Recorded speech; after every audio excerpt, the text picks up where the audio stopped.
আদর্শ প্রেমের গল্প ছিল তাদের।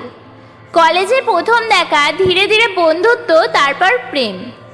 তাদের সম্পর্কে ছোটখাটো ঝগড়া হলেও গভীর ভালোবাসা দুজনের মাঝখানে বাঁধন হয়েছিল।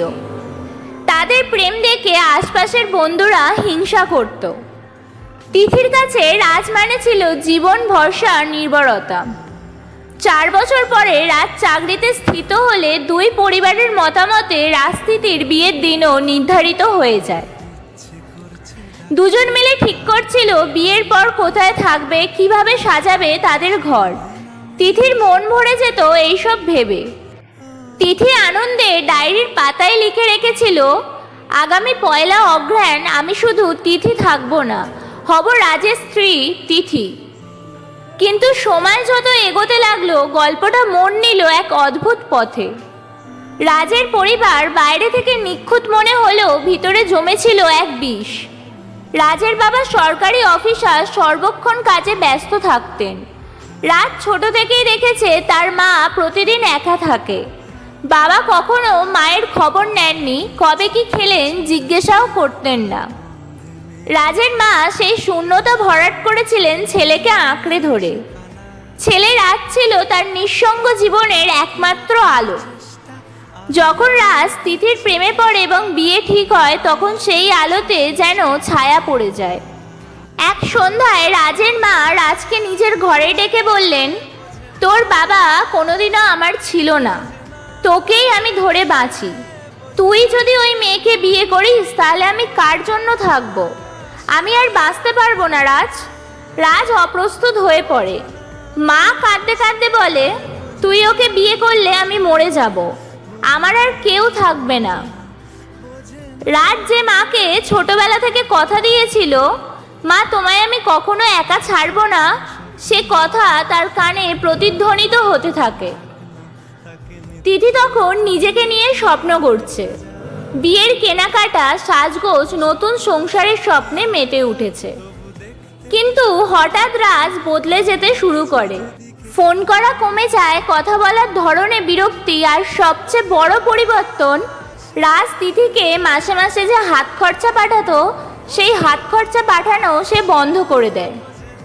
তিথি প্রথমে বুঝতে পারে না, বারবার প্রশ্ন করে, রাজ কি হয়েছে, তুমি এমন করছো কেন?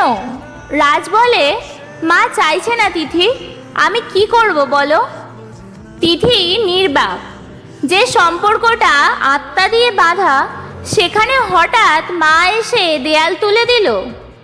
দিনের পর দিন রাজ তিথিকে অবহেলা করে, কথা কাটাকাটি করে, কথায় কথায় ঝগড়া করে সে তিথির সাথে। তিথি মানসিকভাবে ভেঙে পড়ে। কাজ করে না, ভবিষ্যতের নিশ্চয়তা নেই, বাবা মায়ের সামনে মুখ দেখাতে পারে না। একটা সময় সে কাঁদতে কাঁদতে বলে, রাজ তুমি কথা দিয়েছিলে, এখন আমি কোথায় যাব? আমার তো কিছুই নেই, শুধু তুমিই ছিলে। রাজের উত্তর ছিল, মা ছাড়া আমি কিছু ভাবতে পারি না, আমি যদি তোমার সঙ্গে থাকি মা মরে যাবে তিথি। এক রাতে রাজের সঙ্গে তিথির আবার ঝগড়া হয়। তিথি কান্না ভেজা গলায় বলে, একদিন যখন আমি থাকবো না তখন বুঝবে, তখন তোমার আমার কথা মনে পড়বে। রাজ তখন রেগে গিয়ে বলে, তিথি এবার থামো, আমার পক্ষে দুজনকে একসাথে রাখা সম্ভব না। সেই রাতেই তিথি তার ডায়েরির শেষ পাতায় লিখে রাখে, রাজ তোমার মা জিতে গেল, কিন্তু আমি মরছি তোমার অবহেলায়। তুমি বলেছিলে কাজ করতে হবে না, তাই করিনি। তুমি বলেছিলে পাশে থাকবে, কিন্তু এখন পাশে নেই। আমি কাউকে দোষ দিচ্ছি না, শুধু একটু দুঃখ নিয়েই আমি চলে যাচ্ছি। আমি তোমার হয়ে উঠতে পারলাম না, তুমি সুখে থেকো। ইতি, তোমার তিথি। সেই দিন রাতেই তিথি তার নিজের ঘরে সিলিং ফ্যানে গলায় ফাঁস দিয়ে আত্মহত্যা করে। পরদিন সকালে তার নিথর দেহ ঝুলন্ত অবস্থায় দেখে তিথির মা চিৎকার করে ওঠেন। খবর যায় রাজের কাছেও। রাজ ছুটে আসেন। তিথির নিথর দেহের সামনে দাঁড়িয়ে সে স্তব্ধ হয়ে থাকে। তিথির মা তখন কাঁদতে কাঁদতে রাজকে বলে, তুই মেরেছিস আমার মেয়েকে, তুই কাপুরুষ, প্রেম করেছিলি, তুই কি একবারও ওর পাশে দাঁড়াতে পারিসনি? তুই কি পুরুষ? তুই তো একজন অমানুষ। তিথির বাবা রুক্ষভাবে রাজকে বলেন, তুই শুধু ভালোবাসা বলে খেলেছিস ওর সাথে। বিয়ের দিন ঠিক হয়েছিল, তারপরও তুই পিছিয়ে গেলি। তোকে একটা বারও কি দায়িত্ববোধ ছুঁয়ে গেছে না? রাজ কিছু বলে না, শুধু মাথা নিচু করে সে কাঁদে। সেই রাত থেকে রাত চুপ হয়ে যায়, খাওয়া দাওয়া বন্ধ করে দেয়, কথা বলা বন্ধ করে দেয়। সারাদিন ঘরে বসে তিথির ছবি ধরে রাখে। মা একদিন তার ঘরে ঢুকে দেখে রাজ বসে বসে বলছে, তিথি, তুমি তো বলেছিলে তুমি ফিরে আসবে। দেখো আমি অপেক্ষা করছি।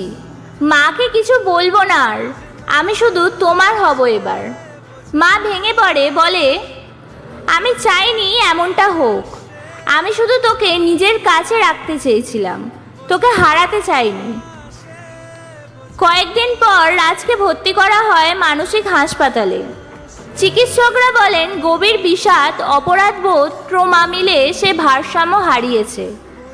রাজ আজও জানলার পাশে বসে তিথির চিঠিটা পড়ে, মনে মনে বলে, তিথি, তুমি এসো।